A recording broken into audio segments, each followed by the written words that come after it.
Olá!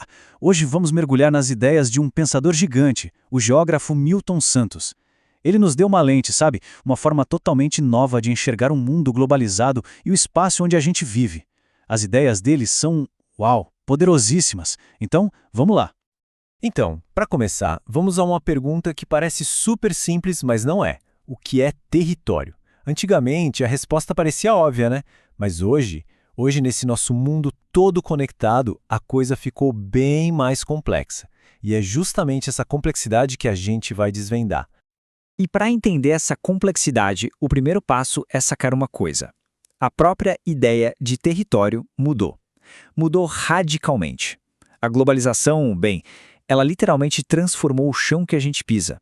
Olha só que diferença brutal. De um lado, a gente tinha o território como a casa da nação, sabe? A base do Estado, um lugar que era para ser um abrigo para todo mundo, que dava uma identidade comum. E do outro lado, o que a gente tem hoje? Um espaço que cada vez mais é moldado pelos interesses das grandes empresas globais. Um espaço governado por lógicas e ordens que vêm de lugares super distantes. E é aqui que entra o conceito-chave do Milton Santos para a gente entender tudo isso. O território usado. Pensa assim, não é só o mapa, o chão físico, não. É o espaço vivo, pulsante, com tudo o que acontece nele. As ações, as regras, os objetos, as pessoas se relacionando. É o território em uso. E essa, segundo ele, é a grande chave para decifrar o mundo de hoje. Mas atenção, o Milton Santos não era nenhum ingênuo sobre a globalização. Pelo contrário, ele usou uma palavra forte para descrevê-la: perversa. Porque para ele, esse processo não une o mundo de forma igualitária. Ele aprofunda as desigualdades. Mas que forças são essas que fazem isso? É aqui que a coisa fica interessante. O ponto central é esse. O nosso território é, na verdade, um campo de batalha. É uma disputa constante entre duas forças que puxam para lados opostos. De um lado, as verticalidades. Do outro, as horizontalidades. E é essa tensão que define o nosso dia-a-dia. Vamos falar primeiro das verticalidades. Imagina umas linhas retas que vêm de cima para baixo de muito longe. São as forças do poder global. São as redes das grandes corporações, o dinheiro que circula pelo mundo num piscar de olhos, a tecnologia que conecta a sede da empresa em Nova York com a fábrica na Ásia e que passa por cima de tudo que está no meio, ignorando as realidades locais. E na outra ponta, totalmente o oposto, estão as horizontalidades. Essas são as forças do chão, da vida como ela é. É a conexão com o vizinho, a conversa na padaria, a solidariedade que surge na comunidade, sabe? É a vida que acontece ali, no nosso espaço, no contacto direto. Certo. Agora vamos ver como essa briga, esse embate entre o vertical e o horizontal acontece na prática.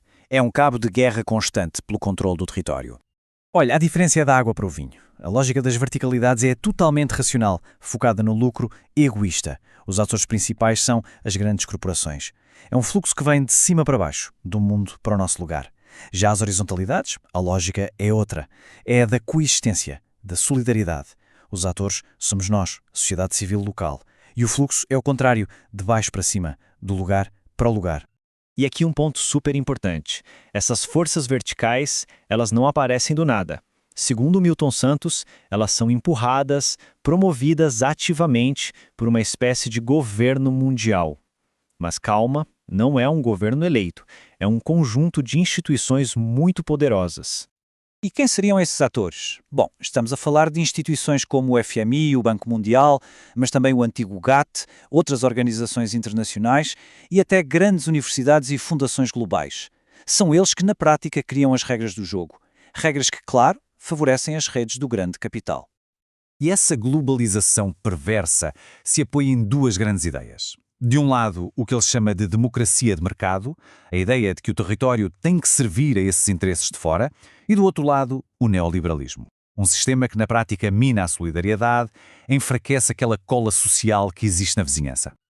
Ok, o cenário parece meio sombrio, né? Mas a história não termina aí, de jeito nenhum. Porque a análise do Milton Santos não é só uma crítica, é também um chamado à ação. E a grande sacada é que a resistência, a esperança, nasce justamente onde a gente menos espera, no lugar. Essa citação dele é perfeita, resume tudo. O lugar. Pensa nisso, é onde a vida acontece de verdade, onde a gente coexiste, onde a gente conversa. E é exatamente por ser esse espaço do real, do concreto, que ele é o único ponto de partida possível para resistir. Mas Como essa resistência acontece na prática? Bom, começa com a coisa mais básica: a gente coexistindo no mesmo espaço. Isso gera comunicação, e a partir daí, as pessoas começam a perceber que têm interesses em comum e constroem uma vontade política. O próprio Santos dava o exemplo de produtores rurais que se juntam e criam as suas próprias regras para se defenderem. E o resultado disso, desse acontecer solidário, como ele chamava, é algo que vai muito além da política. Isso gera novos valores, cria uma riqueza cultural, social, até económica, que aquela lógica fria e utilitária das verticalidades simplesmente não consegue produzir. E tudo isso nos leva, finalmente, à parte mais otimista, à visão de futuro do Milton Santos, a possibilidade real de construir uma outra globalização, uma que seja feita de baixo para cima, a partir da força dos lugares. É o que ele chamava de a revanche do território. Ele realmente acreditava que, por causa dessa resistência que brota nos lugares, a gente estava entrando numa nova era. Ele deu até um nome para ela: o período popular da história. O que isso quer dizer? Um tempo em que a história não é mais feita só pelos grandes e poderosos, mas sim pela gente, pela sociedade civil. Essa palavra revanche é muito poderosa, né? A ideia é que o território deixa de ser só um palco passivo onde as forças globais chegam e fazem o que querem. Não, ele se torna um ator, um protagonista que luta e que pode sim impor as suas próprias condições ao mundo. É uma inversão de poder. E para fechar, fica aqui essa provocação para a gente pensar. E se o futuro do global tiver a ser decidido agora mesmo, no local?